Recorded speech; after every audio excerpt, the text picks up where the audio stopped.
자, 대기업 시청자 여러분들 반갑습니다. 우리 서산을 분석해서 여러분들에게 정보 전달드리고 있는 담당자 이진욱입니다. 자, 서산이 정말 오랜 기간 조정과 하락을 반복해오고 있습니다. 주주분들이라고 하면 정말 힘겨운 시간들을 보내고 있을 것 같은데, 뭐 어쨌든 간에 이 조정의 가장 큰 원인은 과연 무엇인지 좀 오늘 전반적으로 살펴보도록 하고, 자, 이어서 이 전기차 충전기 사업을 진출을 했거든요. 이 서산이. 자, 그래서 이와 관련된 얘기, 그리고 턴어라운드는 언제쯤 할 수 있을지에 대한 부분까지 종합적으로 좀 살펴보는 시간 가져보도록 하겠습니다. 자, 먼저 차트로 들어와서 보게 되면 아시겠지만 정말 오랜 기간 동안 하락하고 있어요. 마지막 18년도 때 상승이 나오고 나서 거의 지속적으로 하락이 나오고 있고, 마지막 또 상승이었다라고 하면 최근에 20년도, 21년도 때 상승을 얘기 안 할 수가 없는데, 사실 이때 안 올라간 종목이 없어요. 코로나 때로 이제 지수가 빠지면서 지수가 전반적인 상승이 나오고, 그리고 나서 지수 따라서 모든 종목이 상승을 했다. 그 가운데 서산도 역시 종목에 따라서 좀 상승을 했다라고 보시면 전반적으로 될 것 같고, 자, 결국에는 이렇게 주가 하락의 주된 원인을 좀 꼽자라고 하면, 이 아무래도 이 서산이 뭐 어떤 회사입니까, 여러분들? 자, 매출 비중을 보게 되면 이 레미콘 41%, 뭐 파일 34%. 그러니까 우리가 건설업에 들어가는 이런 재료를 제품을 제조해서 납품하는 업체라고 보시면 될 것 같은데, 이 건설 토목의 가장 중요한 재료가 어쨌든 간에 시멘트고, 이렇다 보니까 이 전반적인 건설 경기와 매우 밀접하게 좀 연관되어 있다라고 보시면 될 것 같습니다. 근데 최근에 이제 금리가 엄청나게 많이 올랐지 않습니까? 이 고금리로 인해서 이 건설업 시장이, 부동산 시장이 전반적으로 침체되어 있고, 그러다 보니까 자연스럽게 이 콘크리트를 제품을 제조하는 회사 역시 그에 대한 영향을 안 받을 수가 없겠죠. 그래서 이 주가 하락의 가장 큰 주된 원인으로 본다라고 하면 결국 실적, 산업의 현황, 지금 현재의 시장, 이런 부분이 전반적으로 계속해서 조금 안 좋아지고 있기 때문에 주가도 같이 하락이 나오고 있다, 이렇게 보시면 됩니다. 자, 영업이익을 보게 되면 20년도까지 계속 적자였거든요. 적자니까 회사가 당연히 주가가 빠지는 거예요. 다행히 21년도 때 좀 흑자를 냈는데, 이때 제가 말씀드렸죠.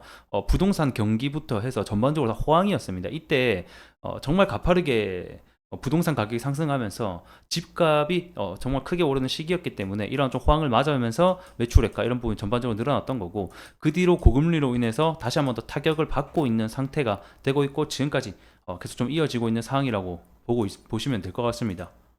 자, 그러면 중요한 거는 이 서산이 어떤 이슈를 받고 결국 올라갈 수 있느냐가 결국 중요한데, 첫 번째는, 제일 중요한 거는 결국에는 실적이죠. 뭐니 뭐니 해도 실적이고, 두 번째는 보니까 뭐 결국에는 이 유연탄이 뭐겠습니까? 시멘트에 들어가는 재료라고 보시면 되는데, 이에 대한 공급 차질이라던가 전반적인 수급 대란, 이런 것들이 있어야지 뭐 올라갈 수 있다라는 거예요.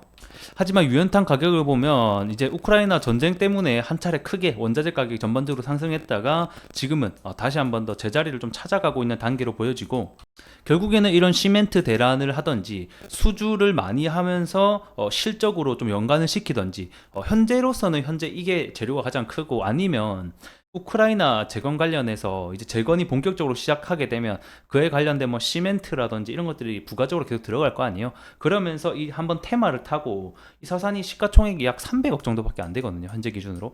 정말 가볍기 때문에 한번 이러한 가벼운 종목들은 테마를 타면 정말 뭐 두 배는 우습게 가는 경우도 많이 있기 때문에 이러한 부분들이 현재는 우리에게 가장 큰 중요한 부분이 되지 않을까, 이렇게 생각이 듭니다.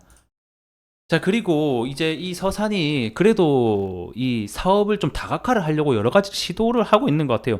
그 중에 하나가 이 전기차 충전 기 사업을 뽑을 수가 있는데, 아직까지는 이 전기차 이 충전기 관련해서 매출이 반영되고 있는 게 없거든요.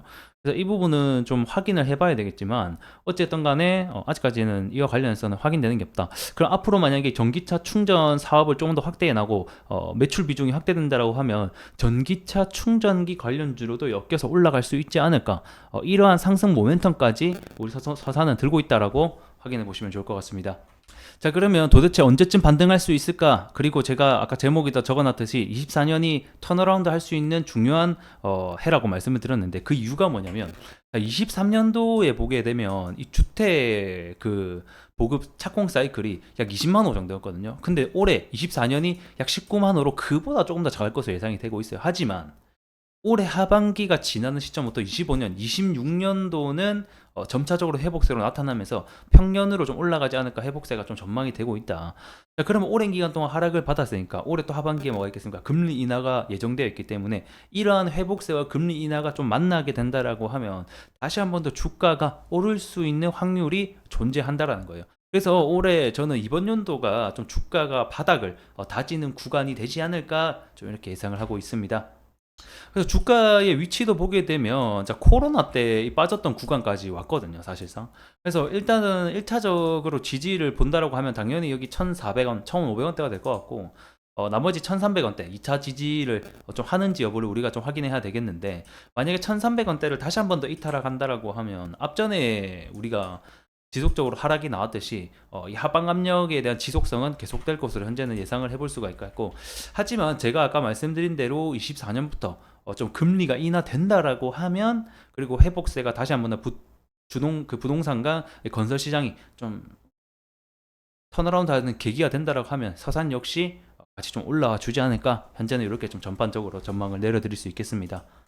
자, 우선 서산 관련해서 오늘 제가 전반적인 하락 이유와 상승 모멘텀 관련해서 말씀을 드렸는데, 앞으로 이 서산 관련해서 이슈가 있을 때마다 제가 여러분들에게 안내해 드릴 테니까 무료로 해당 정보들 계속 받아보시려면 구독과 좋아요는 당연히 하고 계셔야겠죠? 자, 그럼 오늘 대단히 수고 많으셨고, 저는 또 다음 주 시간에 뵙겠습니다. 고맙습니다.